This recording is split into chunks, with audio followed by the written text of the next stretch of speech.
கடவுளின் முதல் வார்த்தையாக விவிலியத்தில் கொடுக்கப்பட்டிருப்பது ஒளி தோன்றுக என்றார். ஒளி தோன்றிற்று. கடவுள் ஒளி நல்லது என்று கண்டார்.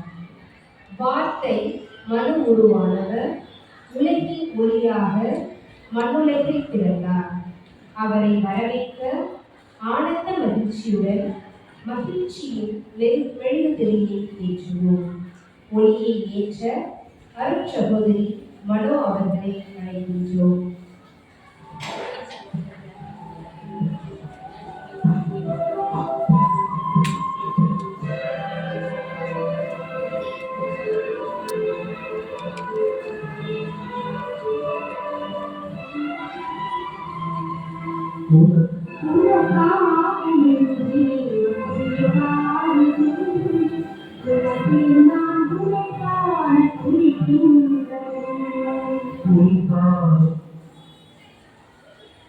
குழந்தை ஒன்று பிறக்கப் போகிறது என்ற செய்தி பொதுவாக குடும்பங்களில் மகிழ்வு கலந்த எதிர்பார்ப்பை உருவாக்கும். மனித சமுதாயம் என்ற குடும்பத்தில் இறைவன் ஒரு குழந்தையாய் பிறக்கப் போவதை மகிழ்வுடன் எதிர்பார்க்க திருவருகை காலம் நம்மை அழைக்கின்றது.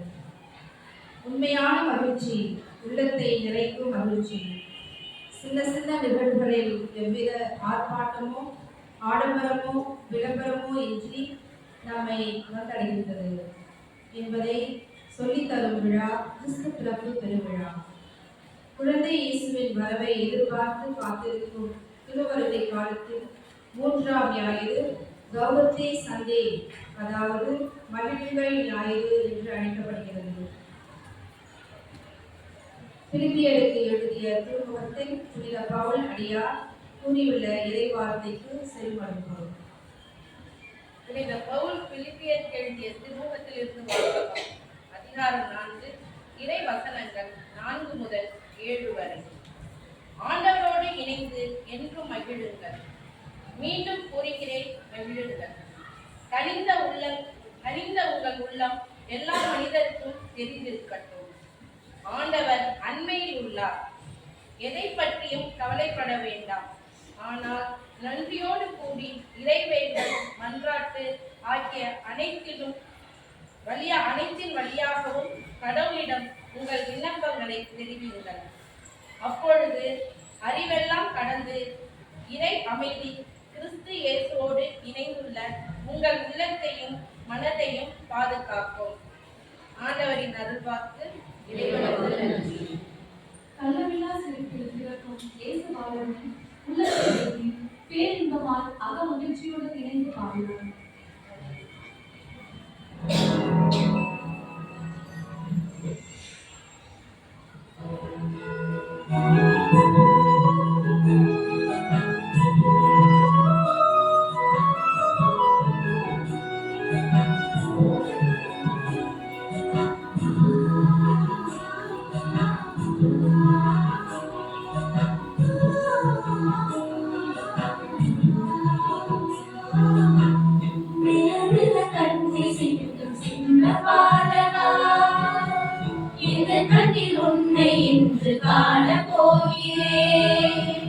கள்ளமில்லா உன் சிரிப்பின் கொள்ளை அழகிலே எல்லையில்லா பேரின்பத்தில் அகமகிழ்கிறேன். இம்மானுவேலா என்னோடு வந்து கொஞ்சி விளையாடு. உலகத்தின் மீட்பே, இறையில்லா அன்பே, மனநலம் வந்து வாழையோடு, மனநலம் வந்து வாழையோடு. மெல்ல மெல்ல கண்ணை சிமிட்டும் சின்ன பாலகா, என கண்ணில் உன்னை இன்று காணப் போகிறேன். கள்ளமில்லா உன் சிரிப்பின் கொள்ளை அழகிலே எல்லையில்லா பேரின்பத்தில் அகமகிழ்கிறேன்.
உலகை மகிழ்ச்சியினால் நிரப்பிடு. மெல்ல மெல்ல கண்ணை சிமிட்டும் சின்ன பாலகா, என் கண்ணில் உன்னை இன்று காண போகிறேன். கள்ளமில்லா உன் சிரிப்பின் கொள்ளை அழகிலே எல்லையில்லா பேரின்பத்தில் அகமகிழ்கிறேன்.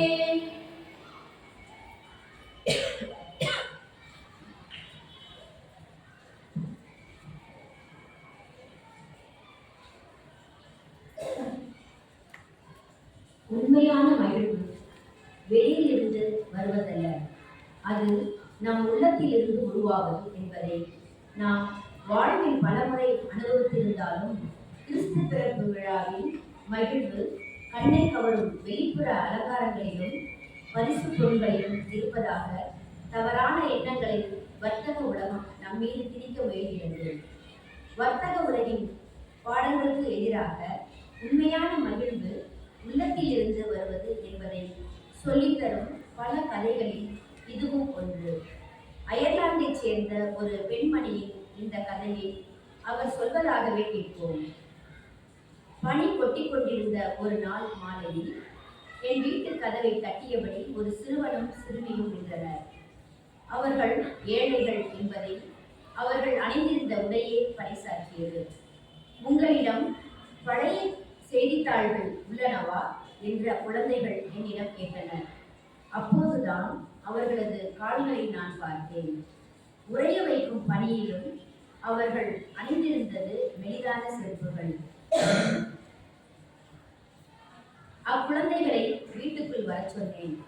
அவர்கள் அணிந்திருந்த அழுக்கான செருப்புகள் பனியில் நனைந்திருந்ததால் ஈரமான அழுக்கான சுவடுகளை வீட்டிற்குள் பதித்தன.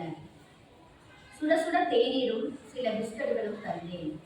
அவர்கள் சாப்பிட்டுக் கொண்டிருந்த போது வீட்டுக்குள் சென்று பழைய நாளிதழ்களையும் அவற்றோடு அவர்கள் அணிவதற்கு சில உடைகளையும் காலணிகளையும் கொண்டு வந்தேன். தேநீரை அருந்திய சிறுவன் என்னிடம், நீங்கள் பணக்காரரா என்று கேட்டான். எனக்குள் எழுந்தது சிரிப்பு. நான் எவ்வளவு ஏழை என்பது அவர்கள் அமர்ந்திருந்த அந்த சோபாவை பார்த்தாலே தெரியும். நடுத்தர வருமானம் உள்ள என்னை பார்த்து அவன் அந்த கேள்வியை ஏன் கேட்டான் என்று புரியாமல், நானா பணக்காரியா? இல்லையே, ஏன் அப்படி கேட்கிறாய் என்று அவனிடமே கேட்டேன். அப்போது அவனது தங்கை என்னிடம், நீங்கள் தேநீர் கொடுத்த இந்த கப்பும் தட்டும் ஒரே நிறத்தில் உள்ளன, அதனால் நீங்கள் பணக்காரராகத்தான் இருக்க வேண்டும் என்று நினைத்தோம் என்று பதில் கூறினார்கள். இதை சொன்ன பின் நான் தந்தவற்றை எடுத்துக்கொண்டு அவர்கள் இருவரும் சென்றனர். என்னிடம் நன்றி என்று கூட அவர்கள் சொல்லவில்லை. அவர்கள் நன்றி சொல்லவும் தேவையில்லை என்பதை உணர்ந்தேன். சொல்லப்போனால் நான் தான் அவர்களுக்கு நன்றி சொல்ல வேண்டும். என்னை பற்றி நானே இன்னும் அதிகமாக புரிந்து கொள்ளும்படி செய்த அவர்களுக்கு நான் தான் நன்றி சொல்ல வேண்டும். அவர்கள் சென்ற பின் அந்த கப்பையும் தட்டையும் பார்த்தேன். அவை ஒரே நிறத்தில் இருந்தது. அவர்கள் கண்களில் என்னை ஒரு பணக்காரியாக காட்டியது. ஆனால் என் கண்களில், எண்ணங்களில் என் வறுமை மட்டுமே அதிகம் நிறைந்தது. வந்துள்ளதை எண்ணி வெட்கப்பட்டேன்.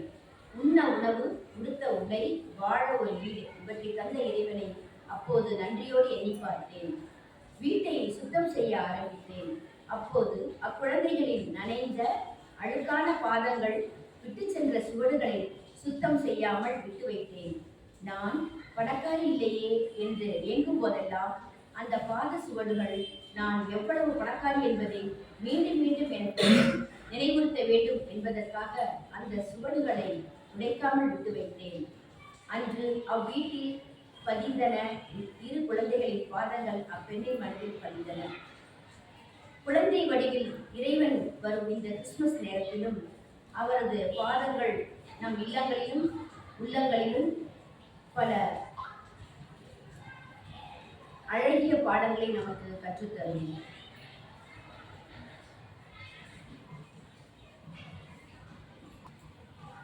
செய்வதில் மகிழ்ச்சி. அன்பே உங்கள் வாழ்வுக்கு ஆடி வேறும் அடித்தளமாய் அமைவதாக. எபேசியர் 3:17 எடுத்து வைப்போம் என்கிறார் நம் திருத்தந்தை பிரான்சிஸ். ஆண்டவரின் அளவு கடந்த அன்பை அனுபவிக்க, உள்ளத்தால் உணர, செயல்களால் வெளிக்காட்ட அழைக்கிறது இந்த திருவருகை காலம். அன்பினால் பிரிந்த உறவுகளுடன் ஒன்றிணைத்து அமைத்திடுவோம் மகிழ்ச்சி என்னும் மாளிகை. அதிலே திறந்திடுவார் இயேசு வாழ்வன்.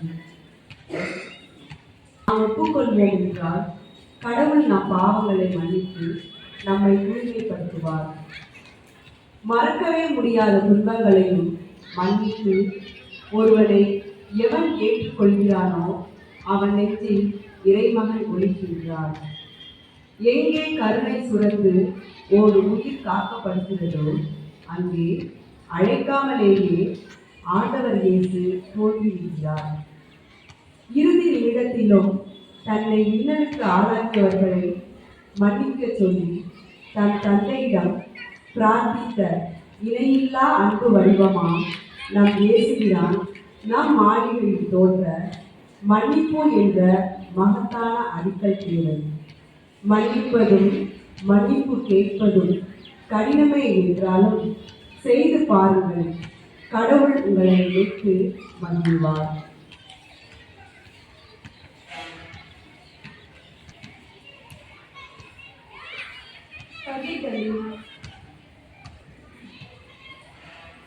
பகிர்தலில் பெற்றுக்கொள்வதை விட கொடுத்தலே பேருடைமை. திருத்தூதர் பணிகள் 20:35. இருப்பவர்கள் இல்லாதவர்களுக்கு பகிர்வதையும், முடியாதவர்கள் முடிந்தவர்களுக்கு ஓடி வந்து உதவுவதையும் பார்க்கும்போது துன்பத்திலும் உண்மையான மகிழ்ச்சியை காண முடிகிறது. தேவையில் இருப்போரை கவனிப்போம். தனிமையில் இருப்போருக்கு ஆறுதலையும், ஆதரவு இல்லாதோருக்கு அன்பையும், உடன் பயணிப்போருக்கு மகிழ்ச்சியையும் பகிர்ந்து கொடுப்போம். பகிர்தலின் அடையாளமே பாலன் இயேசுவின் பிறப்பு. இதுவே உலக மாந்தருக்கெல்லாம் மகிழ்ச்சி தரும் சிறப்பு.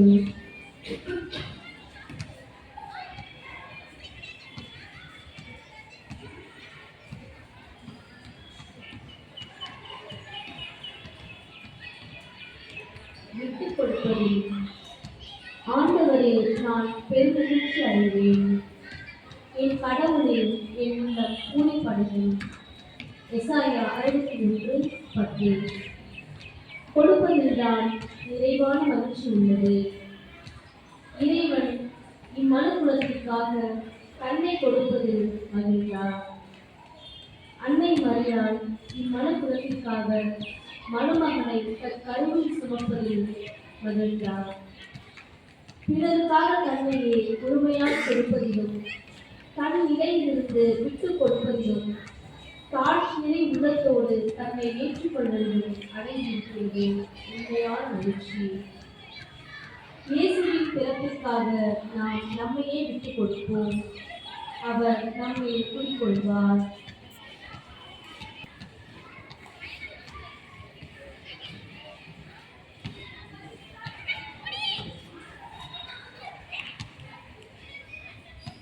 அமைதியில் தந்தையாம் கடவுளிடமிருந்தும் ஆண்டவராம் இயேசு கிறிஸ்துவிடம் இருந்தும் அருளும் அமைதியும் குறித்தார்கள். ரோமியர் 1:1. அமைதி நம் மனப்பொருளை ஆற்றிடும் அருமுறையாகும். அமைதியுடைய உள்ளத்தில் அச்சமும் இல்லை, கவலையும் இல்லை. அந்த கடவுளை நேசிப்பதில் உண்டாகும் மகிழ்ச்சியை மனதில் வை. நீ சந்திக்கும் ஒவ்வொரு இடமும் அந்த மகிழ்ச்சியை பகிர்ந்து கொள். அப்போது அமைதி சமாதானத்தையும் உருவாக்கும் கருவியாக நீ மாறுவாய் என்கிறார் அன்னை தெரசா. இந்த உலகம் தரும் அமைதி நிலையானது அல்ல, மாறாக இயேசு தரும் அமைதியே நிலையானது. அத்தகைய இயேசு தரும் அமைதியை மற்றவர்களோடு பகிர்ந்து கொள்வோம். அமைதியான உள்ளத்தை தான் அவர் கொடுப்பார்.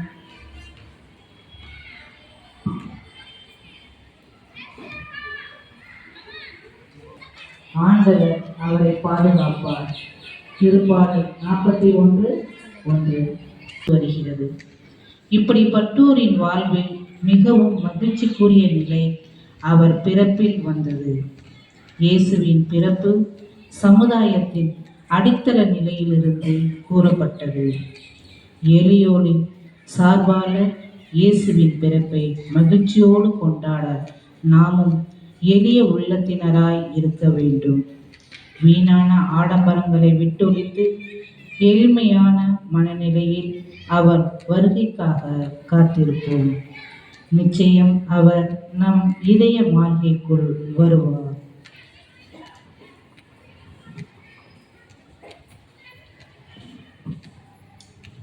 பாராட்டுதலில் ஆண்டவனின் மகிழ்வே நம் வலிமை. நெகேமியா அதிகாரம் 8:10. பாராட்டுதல் என்பது மனிதரின் உன்னதமான குணங்களில் ஒன்று. பாராட்டினால் ஏற்படும் மகிழ்ச்சி பரவசமானது. மகிழ்ச்சிக்கான மிக முக்கியமான திறவுகோல்களில் ஒன்று பணம். செய்யாததை பாராட்டச் செய்யும் என்பது புதுமொழி. பாராட்டுதலை பெற்றவர்கள் மீண்டும் மீண்டும் அதை பெற வேண்டும் என்ற உந்துதலால் தங்கள் பணிகளை மேலும் சிறப்பாக செய்வார்கள். நமது குடும்பத்தினர், குழந்தைகள், நண்பர்கள், உடன் பணிபுரிவோர் என அனைத்து நிலையில் உள்ளவர்களையும் பாராட்டி மகிழ்வோம். இறைமகன் நம்மை மகிழ்விக்க வருவார்.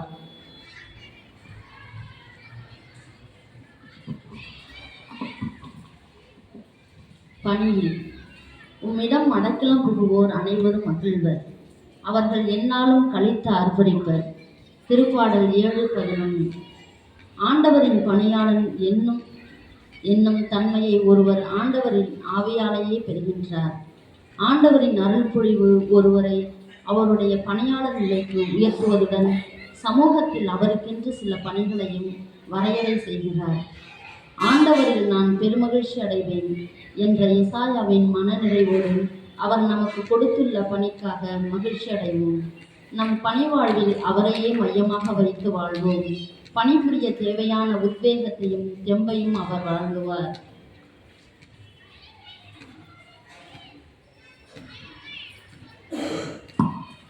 குடும்பத்தில் மகிழ்ச்சி. ஞானமுள்ள பிள்ளைகள் தம் தந்தையை மகிழ்விக்கின்றனர். நீதிமொழிகள் அதிகாரம் 10 இறைவசனம் 1.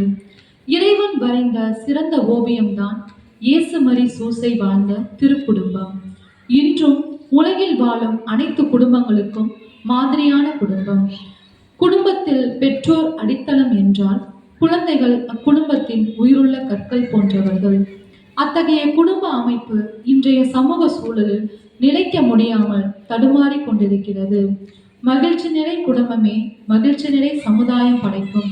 அத்தகைய மகிழ்ச்சி நிறை குடும்பமாக நமது குடும்பங்களும் வாழ, உறவுகள் சிறக்க குடும்பமாக இணைந்து ஜெபிப்போம்.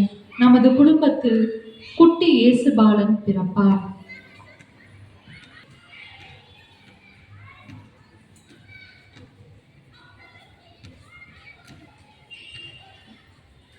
கிறிஸ்துவே, நான் உங்களோடு இணைந்து இருப்பது போல நீங்களும் என்னோடு இணைந்திருங்கள். யோவான் 15:4. ஆண்டவரோடு இணைந்துள்ள வாழ்வே நம் மனதையும் உள்ளத்தையும் உடலையும் பாதுகாக்கும். அவரோடு இணைந்து வாழ்கின்ற நன்னெறியும் நற்பண்புகளும் நிறைந்த நல்வாழ்வே உண்மையான நிறை மகிழ்வை தருகிறது. இதுவே ஆண்டவர் இயேசுவின் வேண்டுதலும் எதிர்பார்ப்பும் ஏக்கமுமாய் இருக்கிறது. நாம் கிறிஸ்துவில் இணைந்து வாழ்ந்தால் மகிழ்வுடன் துன்பத்தை தாங்கவும் துன்பத்தின் நடுவிலும் மகிழ்வுடன் வாழவும் முடியும்.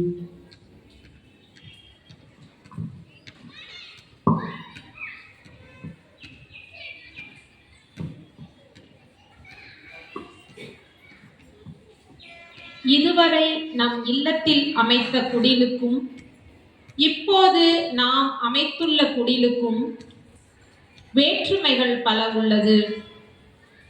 உள்ளதை பகிர்ந்து உண்மை அன்போடு பிறர் குறை பொறுத்து பணியிலும் குடும்பத்திலும் அமைதியை ஏற்படுத்தி மகிழ்ச்சியை விதைப்போம். அப்போது பாலன் இயேசு நம்மிலே பிறப்பார். அவரை வரவேற்க இன்றே நாம் ஆயத்தமாகிடுவோம். நம் நெஞ்சுக்குள்ளே நாம் கட்டியிருக்கும் இந்த அழகிய மாளிகையில் இயேசு பிரான் குழந்தையாக பிறக்க வேண்டும் என்று இணைந்து இப்பாடலில் மகிழ்வோம். தடையில்லை தலைவா, உந்தன் பிறப்பு சிறப்பு தருமே. இறை அரசு நனவாகுமே. உந்தன் பிறப்பு சிறப்பு தருமே. இறை அரசு நனவாகுமே. உந்தன் வார்த்தை வாழ்வின் உயிராகுமே. உயிராகுமே. எந்த நெஞ்சுக்குள்ளே, எந்த நெஞ்சுக்குள்ளே, எந்த நெஞ்சுக்குள்ளே பிறக்கவா. வழிகள் தெரியாமல் நான் திரிந்தேன், வழிகாட்டிடும் விண்மீனாய் நீ பிறந்தாய். பாதைகள் தெரியாமல் நான் திரிந்தேன், வழிகாட்டிடும் விண்மீனாய் நீ பிறந்தாய். உந்தன் கரமானது எந்தன் துணையாகுமே. உந்தன் கரமானது எந்தன் துணையாகுமே. உந்தன் வார்த்தை வாழ்வின் உயிராகுமே. உயிராகுமே. எந்த நெஞ்சுக்குள்ளே, எந்த நெஞ்சுக்குள்ளே, எந்த நெஞ்சுக்குள்ளே பிறக்கவா. இந்த நெஞ்சுக்குள்ளே பிறக்க எனக்கென்ன கவலை என் இறைவா. இனி அச்சம் என்பது எனக்கில்லை, வழி எங்கும் தடை இல்லை தலைவா.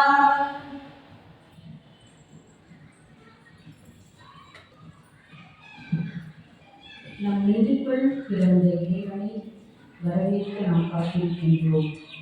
இவ்வேளையில் நம் உள்ளத்தில் இருக்கும் உணர்வுகளையும் எண்ணங்களையும் பிறந்த குழந்தை இயேசுவிடம் ஒப்புவித்து மன்றாடுவோம். எப்பொழுதும் மகிழ்ச்சியாய் இருங்கள், இடைவிடாது இறைவனிடம் வேண்டுங்கள் என்று 1 தெசலோனிக்கேயர் 5:14 இறைவனிடம் வேண்டுவோம். ஆண்டவரில் நான் பெருமகிழ்ச்சி அடைவேன், என் கடவுளில் என் உள்ளம் பொறிப்படையும் என்ற வார்த்தையின்படி ஆண்டவரின் பெருமகிழ்ச்சி அடைந்து நம் உள்ளத்து விருப்பங்களை அவரிடம் சமர்ப்பிப்போம்.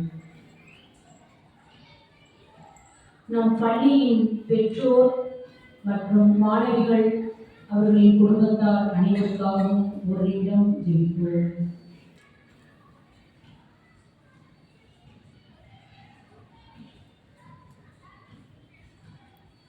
மழை வெள்ள பாதிப்பில் உள்ள மக்களுக்கு தேவையான உரிய உதவிகள் கிடைத்திடவும், அவர்கள் வாழ்வில் பலம் பெற்று மகிழ்ச்சியோடு இருக்கவும் அவர்களுக்காக மன்றாடுவோம்.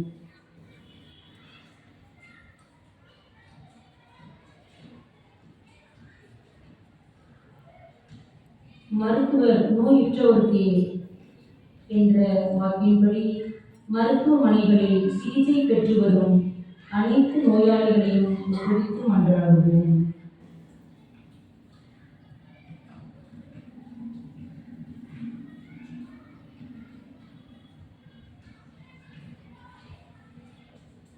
இன்றைய இளைஞர்கள், இளம் பெண்கள் மத்தியில் தேவையற்ற ஒழுக்க நெறிகேடுகள், தீய பழக்க வழக்கங்களினால் பிடிபட்டு திரியும் இளம் பிள்ளைகளை இறைவனிடத்தில் ஒப்புவித்து அவர்கள் தங்கள் வாழ்வில் மீட்பு பெற்று இறைவன் பெற மன்றாடுவோம்.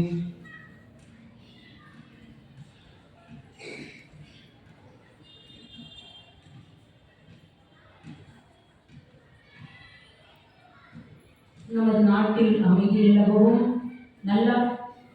நம் நாட்டு தலைவர்களின் நல்லாட்சி புரிந்திடவும் தேவையான ஞானம் வேண்டி பிறக்க போகும் பாலனிடம் இறைஞ்சுவோம்.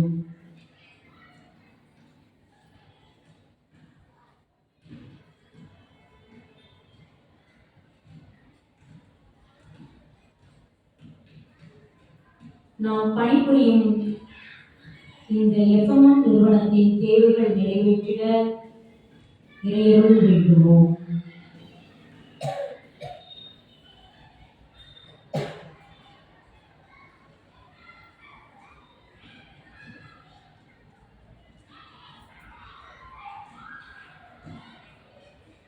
நமது சேக்ரட் ஃபேமிலி, அதாவது நமது குடும்பத்தில் உள்ள ஒவ்வொருவரும் அவர்களின் தேவைகள் நிறைவேற்றிடவும் அவர்கள் இறையருள் பெறவும் ஒரு நிமிடம் ஜெபிப்போம்.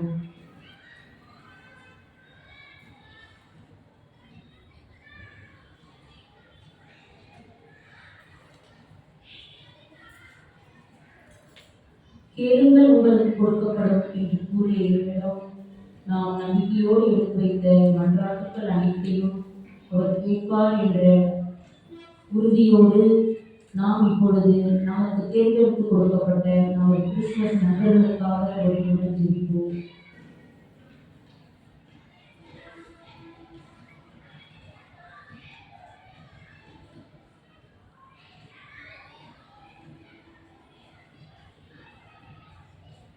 அன்பு தந்தையே இறைவா, கேளுங்கள் பெற்றுக்கொள்வீர்கள் என்ற கருத்தின்படி தந்தையே இதோ எடுத்து வைத்த எங்கள் மன்றாட்டுக்கள் அனைத்தையும் சமர்ப்பிக்கின்றோம். ஏற்று எங்களுக்கு விடை தந்து எங்கள் ஒவ்வொருவரையும் ஒரு ஆசீர்வாதத்தால் இணைத்து நாங்கள் என்ன தேவைகளையும் ஒரு கருத்தில் ஒப்புக் கொடுத்திருக்கின்றோம் அதற்கு பதிலளிப்பீர் என்ற நம்பிக்கையோடு இந்த இறைவனை கொடுத்திருக்கின்றோம். எங்கள் மன்றாட்டை கேட்டு எங்கள் கருத்துரை தந்தையே ஆமென். இயேசுவின் பிறப்பு வரலாற்றை இரண்டாக பிரித்தது கிமு கிபி 8. திருவருகை காலத்தில் இயேசுவின் பிறப்பை எதிர்நோக்கி மகிழ்ச்சி என்னும் மெழுகுதை ஏற்றி நாம் அனைவரும் ஆவலுடன் அவரை வரவேற்றோம். இயேசு நம் உள்ளத்தில் பிறக்க வேண்டும். அவ்வாறு அவர் பிறக்கும் போது கிறிஸ்து பிறப்பதற்கு முன் உள்ள வாழ்வை களைந்து புதிய மனிதனாக கிறிஸ்து பிறப்பதற்கு பின் மாற வேண்டும். எப்படியெனில் நம்மிடையே உள்ள பழைய பாவ இயல்புகள் மறைந்து புதிய இயல்புகளுடன் பரிசுத்த உள்ளத்துடன் இறைவனை இதயத்தில் பிறக்க செய்ய வேண்டும். திருவிழா காலங்களில் நம்மை நாம் பரிசுத்தமாக இறைவனிடம் அர்ப்பணிக்க ஒப்புரவு அருட்சாதனம் மேற்கொள்வோம். இவைகள் காலகாலமாக நாம் கடைபிடிக்கும் கோட்பாடு. இருப்பினும் பாவ வாழ்வு நம்மை பற்றி கொள்கிறது. இது மனிதருக்குள்ள போராட்டம் என புனித பவுல் ரோமையருக்கு எழுதிய திருமுகத்தில் 7ஆம் அதிகாரத்தில் 19-20 இறைவார்த்தையில் இவ்வாறு எடுத்துரைக்கிறார். நான் விரும்பும் நன்மையை செய்வதில்லை, விரும்பாத தீமையே செய்கிறேன். நான் விரும்பாததை செய்கிறேன் என்றால் அதை நானாக செய்யவில்லை, என்னில் குடிக்கொண்டிருக்கும் பாவமே செய்கிறது என்று. பாவ குற்ற உணர்வில் இருந்து நாம் விடுதலை பெறும் பொழுதுதான் நமக்கு உண்மையான மகிழ்ச்சி கிடைக்கிறது. அதற்கான வழியையும் விவிலியமே நமக்கு கொடுக்கிறது. இறைவாக்கினர் எசாயா புத்தகம் அதிகாரம் 53 வசனங்கள் 4-5 கூறப்படுகிறது. மெய்யாகவே அவர் நம் பிடிகளை தாங்கிக் கொண்டார், நம் துன்பங்களை சுமந்து கொண்டார். நாமோ அவர் கடவுளால் வதைக்கப்பட்டு நொறுக்கப்பட்டவர் என்றும் சிறுமைப்படுத்தப்பட்டவர் என்றும் எண்ணினோம். அவரோ நம் குற்றங்களுக்காக காயமடைந்தார், நம் தீச்செயல்களுக்காக நொறுக்கப்பட்டார். நமக்கு நிறைவாழ்வை அளிக்க அவர் தண்டிக்கப்பட்டார், அவர் தம் காயங்களால் நாம் குணமடைகின்றோம். இந்த முழு விவிலியம் வழங்கும் ஒரே பொருள் இதுதான். கிரேக்கர் என்றும் ரோமையர் என்றும் இல்லை என்பது போல கிறிஸ்தவர் என்றோ பிற மதத்தினர் என்றோ இல்லை. அனைவருடைய பிணிகளையும் துன்பங்களையும் சுமந்து நிறைவாழ்வு நமக்கு வழங்கவே அவர் வந்தார். எனவேதான் இயேசுவின் பிறப்பை வானதூதர்கள் அறிவிக்கும் பொழுது எல்லா மக்களுக்கும் பெரும் மகிழ்ச்சியூட்டும் நற்செய்தியை உங்களுக்கு அறிவிக்கிறேன் என்று கூறினார்கள். இத்தகைய பெரும் மகிழ்ச்சியை நாம் பெற வேண்டுமெனில் இயேசு என்னை மீட்கவே இம்மண்ணுலகில் மனிதனாய் பிறக்க வந்தார். அவர் இரத்தத்தை விலையாக கொடுத்து என்னை மீட்டுள்ளார் என்று உள்ளத்தில் நம்பி நாவால் அறிக்கையிட வேண்டும். இத்தகைய மகிழ்ச்சியே கடவுள் நமக்கு கொடுத்த மிக பெரிய கிறிஸ்துமஸ் பரிசு. இந்த கிறிஸ்துமஸ் இல்லங்களில் கொண்டாடப்படும் கிறிஸ்துமஸ் விட உள்ளங்களில் கொண்டாடப்படும் மகிழ்வான கிறிஸ்துமஸாக அமையும். தந்தையாம் கடவுளிடமிருந்தும் நம் ஆண்டவராம் கிறிஸ்து இயேசுவிடமிருந்தும் அருளும் இரக்கமும் அமைதியும் உரித்தாக. ஆமென். அனைவரும் இணைந்து கர்த்தர் கற்பிக்கும் ஜெபத்தை கூறுவோம்.